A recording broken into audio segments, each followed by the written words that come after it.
All right, yesterday we did measure of an arc, a small section of the perimeter of a circle. Today we're going to actually do area of a sector. So let's go first, just remind ourselves what area of a circle formula is, etc. So we're going to talk first about, in general, what is the definition of area of a circle? It is the amount of space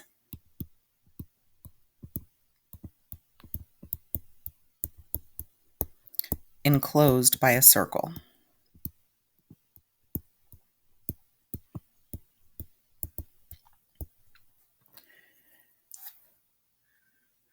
Or the amount of space a circle covers, however you want to write that definition.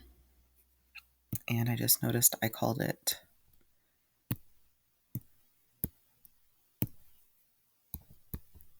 there we go. Okay, what is this thing here? This is basically telling us that this is where the formula for area of a circle comes from. If you take a parallelogram and you stretch them out or flip them on its side, on its side, on its side, on its side, repeatedly all the way around, this is where the circle formula comes from. What happens is the height of the parallelogram becomes the radius of a circle, and the length of the base of the parallelogram is half of the circumference.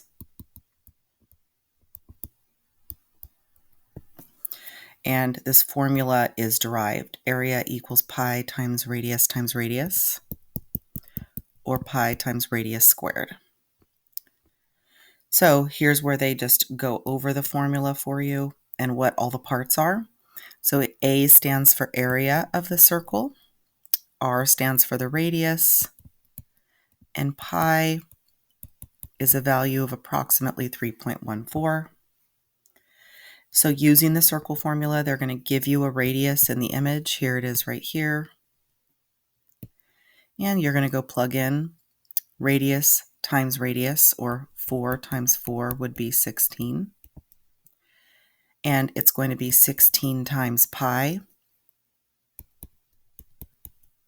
or, which would be the exact answer, by the way,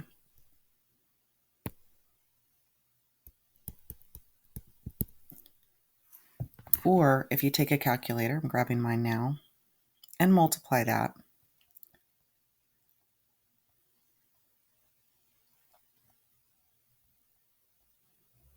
it comes out to 50.24. And this is units squared.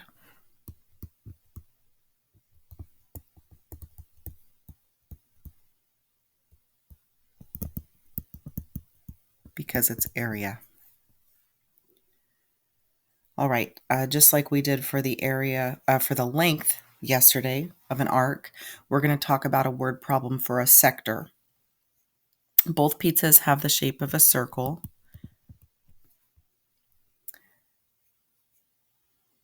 I'm sorry, hang on.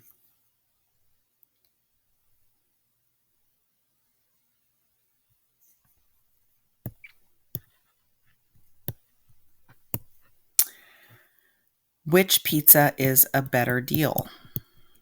Is the question of the word problem. So if both pizzas have the shape of a circle and the size of each pizza is in inches, we know that as its diameter. The 12-inch pizza costs $8 and the 16-inch pizza costs $12. So this problem is about comparing the size of two circles. So you can use the area formula to solve it. So the area of the first one, if we know that its diameter is 12 and radius is half the diameter, we know that the radius is 6. So plugging in 6 squared, here's a little squared right here, 36 times 3.14 gives me 113.04. So the cost of $8 for the smaller pizza divided by the area comes out to 0.07 cents per inch. Now let's go do the other one. Half of this diameter would be 8 inches for our radius. So plugging in the 8 squared comes out to 64 times 3.14, or an area of 200.96. If we take the cost of the larger pizza divided by that area, it comes out to 0.006 per inch. So comparing the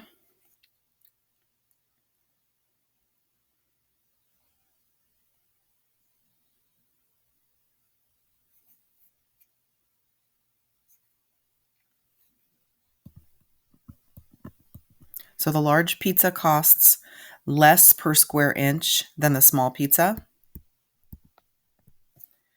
So the large pizza is the better deal.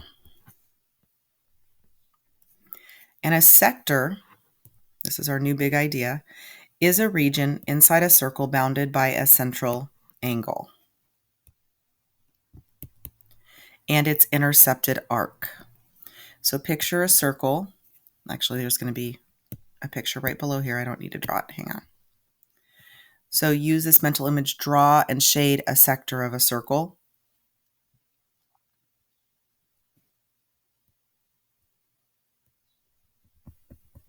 So starting right at that central angle,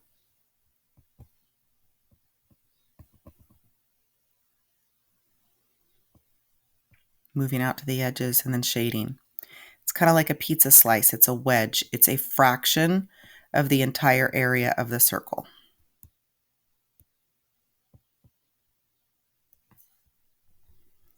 A whole circle is like a whole round pizza, and a sector of the circle is like having a slice of the pizza.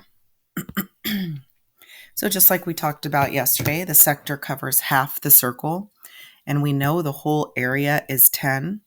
So if the sector covers half of the circle, we could say that half of 10 inches gives us 5 inches squared. And likewise for this one over here, what if they were asking us for a quarter of the circle and we knew that the area was 10 inches, and we know that this covers a quarter of the circle. A quarter of 10 inches is 2.5 inches. Notice we can get decimals and it's fine.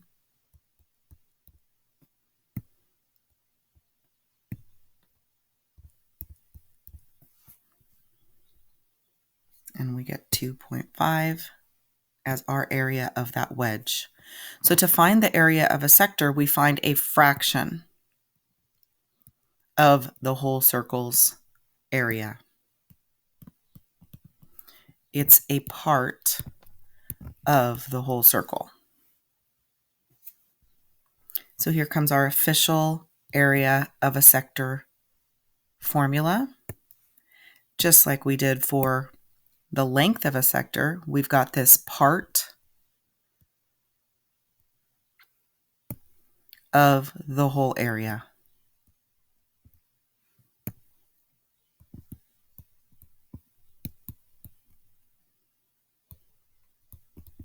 It's a fraction of the whole area.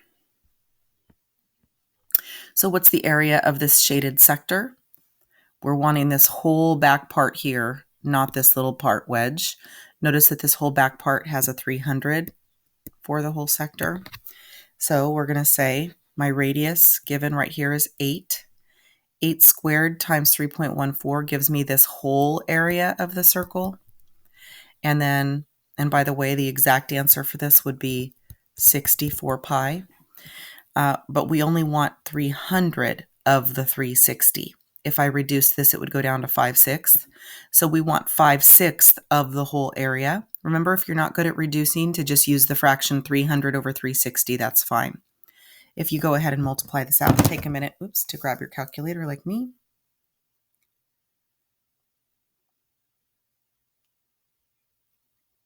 And I'm getting 167.47 when we round to 2 decimal places.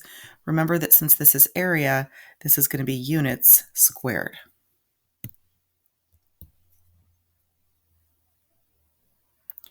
Okay, practicing one. Here they're giving us this little wedge, and we know that the little wedge is 120 degrees right here. So, area of a sector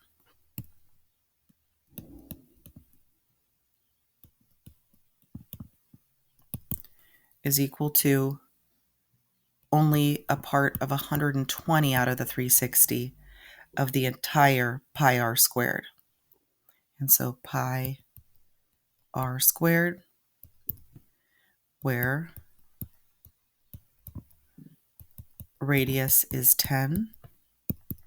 So it's now, if I want to reduce this fraction, remember how the zeros can cross out, and 12 goes into 12 one time, and 12 goes into 36 three times 100 pi.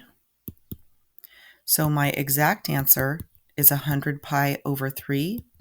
And if I actually multiply that by 3.14, I would get 104.72 units squared.